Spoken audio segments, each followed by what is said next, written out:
I have to believe in myself. Number one is belief.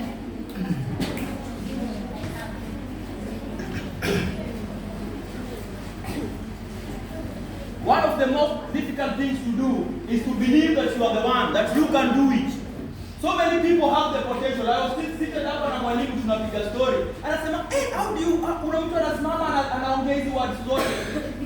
You have to do what? You have to believe that you can do it. If you don't believe it, then you won't. You don't have a chance. But if you believe, then at least you have a chance. Number one, you have to believe. I told a story yesterday, and this is a true story. In one of the schools that I speak in Nairobi, when they did the first KCPE after Corona, ule mwanafunzi wa kwanza alikuwa 218 marks. 418. Ule wa kwanza kwa hiyo shule alikuwa na 418. Nationwide alikuwa na 428. Only 10 marks separated the two. And we went there to celebrate. Then I asked the mother, we were recording a skill TV. I asked the mother, "Mama, ulifikiria mtoto wako atakuwa number one?" And she spoke in broken, amechanganya Kiswahili kidogo na Kiswahili, lakini what she said was clear. She said, "Ndio." Mbe mama, without blinking, ulifikiria mtoto wako ndio atakuwa number one? Akaniambia ndio. Nikamuuliza kwa nini? Akaniambia kitu unaweka kwa roho yako ndio inakuwa. Sisi tumeweka, okay, utapata C+. My friend utapata C plain. Ukweli. Whatever unajiwekea kapi yako utapata just a little bit lower. So you have to believe. I have our last born anaitwa Richard Pasi, tunampatia nickname anaitwa Pasi. When akiwa class 5, class 4, class 5, wakati bado mimi bachelor hivi, during the holidays alikuwa anakuja na kana mimi. Because kwangu kuna TV, kuna laptop, tukipika chakula ama tukinunua portions zetu, unajua nyumbani ni wengi. So kuna unaweza kupeleka mkono ukirudisha upate kama zilikuwa nyumbani ni mahali ukibeba sahani, ukienda jikoni na wewe unaweza kwa chakula wewe. So tukija kwangu kidogo tuko wawili, the portions zitakuwa nzuri. So wakati alikuja kuishi na mimi Pasi, alikuwa kidogo kigugumiza, he was starving. And then kwa shule he was in class 5, but he could not read and write, and he's in class 5. Yeah, mwenyewe because of the self-esteem issues wako nazo na wenzake wanamchekelea, ilikuwa inamsumbua kutoka kwa masomo. So before I went, I left for work in the morning. I taught him something. I used to tell him, these are words of affirmation. The way you speak to yourself, my God, the way you speak to yourself is very powerful. So niko namwambia, nikitoka speech kienda namwambia Pasi, ananiambia nimemfunza, anasema hakuna kitu siwezi fanya. Pasi, hakuna kitu siwezi fanya. I want when I say girls to say hakuna kitu siwezi fanya. Girls, hakuna kitu siwezi fanya. Nikimaanisha na maanisha ni kwamba ni halali, sawa? Girls, hakuna kitu siwezi fanya. So we went like that for a month. Wakati shule ilifunguliwa, my mom called me nikiwa kazini. My mom called me. Akaniambia, and we know what was in our papa. You know when your mom calls you, hata nyinyi mnajua nyumbani tu kuna venye mama akikuita, from the way amekuita, utajua kama kuna shida, kama chakula imeiva, kama kuna kitu anataka kukupea, si unajua? So, but my mom just called me. Nikajua mama wangu amefurahi na nitaka father. Nitaka father. Nikangoja sasa ndio atipigia naanza kupiga. Sasa niko na pesa ngapi? Sasa niweza mtumia, unajua? Nilituma jana lakini hata kitu za kwa imetokea emergency ndio, lakini mimi nasema father, mwili roho ka relax. Tena akaniambia father, akaniambia mwalimu amesema huyu kijana pale alikuwa wakati shule ilifungwa arudi huko. Nikamwambia mwalimu umebeba decision yetu ya nyumbani. Nikamuuliza kwa nini? Akaniambia mwalimu amesema huyu kijana ameimprove sana. Kwa nini? Baada ya Mwenyezi Mungu, because of the way I taught him, the way he was speaking to himself. Hakuna kitu siwezi fanya. Huyo kijana alimaliza form 4 last year. Alimaliza form 4 last year and he got a C. Na ni mtu ambaye sasa hivi unaweza kana yeye chat na he knows how to read and write. But he started there was a point ambaye it started from when he started to talk to himself nicely. Of course, when alikuwa anamchekelea was still the same. The challenges somebody alikuwa face was still the same challenges, but one thing changed. What changed? What changed? Himself. The way he was speaking to himself. The belief in himself changed. So wherever if the belief in yourself does not change, and you can't be able to say, Timseris, oh yeah, Timseris, oh yeah. And say, damn, you mnasemaje? Mseme wapi Arabuko?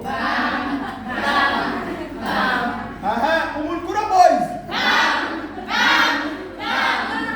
If you say all that and nothing changes in your mind and in your heart, things will stay the same. Okay? But if it changes in your mind and in your heart and in the way you look at yourself, listen, there was a time I was speaking and I was being given 3,000 shillings. Why? Because of the way I was speaking. And then it came to a time, let me give you a true example. There's a guy, a friend of mine, he went to school in Nairobi. The first time I went and spoke in his school, he said, that was good. He smiled a little bit, he gave me 3,000 shillings. The second time I came, he gave me 5,000 shillings. The next time he gave me 10,000 shillings. What changed? I was still the same, but the way I was saying those things, the words I was saying and the way I was saying them changed. But you think, what changed in wakati nilifika Bonge hapo? It changed before, in the background. Whatever I was reading, whatever I was watching, whatever efforts I was putting in, changed. There was a time I was doing team building for 5,000 shillings. I do team building, very nice. I was being paid 5,000 shillings. And there was a time I did team building for 3 hours, for 2 hours. 3 hours in Panawangoja for 2 hours. And I was given a check of 100,000 shillings. And I'm telling you because I know you guys have gifts and you have talent that you can earn more than that than me. But you have, number one, you have to believe that me, Hamza, that I was, when I was growing up in Nyumba. My friends, I put that picture on Facebook one day, it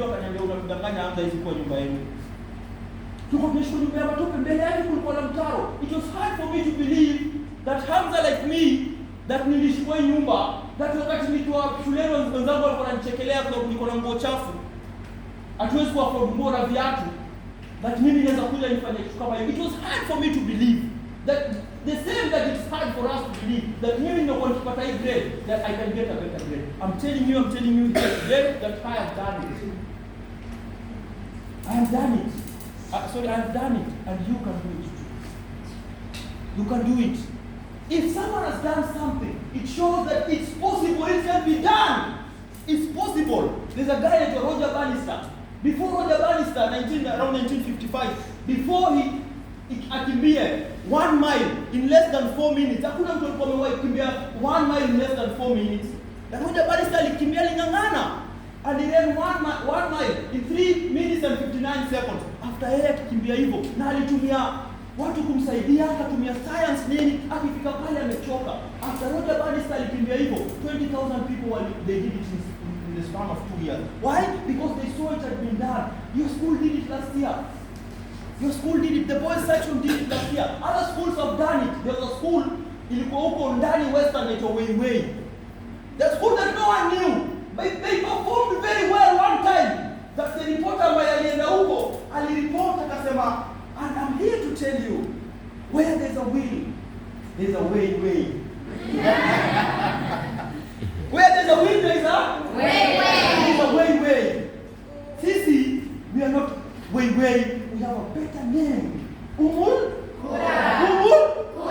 Better name. Umul Kura. Where there's a will, Umul Kura, it should be there. It should not be there. It should have been there yesterday. Okay. I want you to say this with me.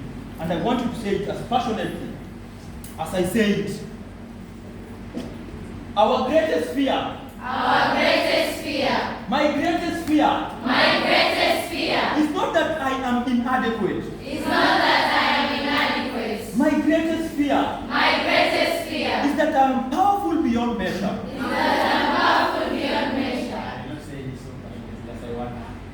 My greatest fear. Is not. That I am inadequate.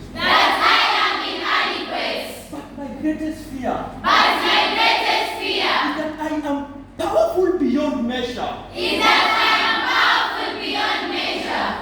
light. It's my light. Not my darkness. Not my darkness. That frightens me. That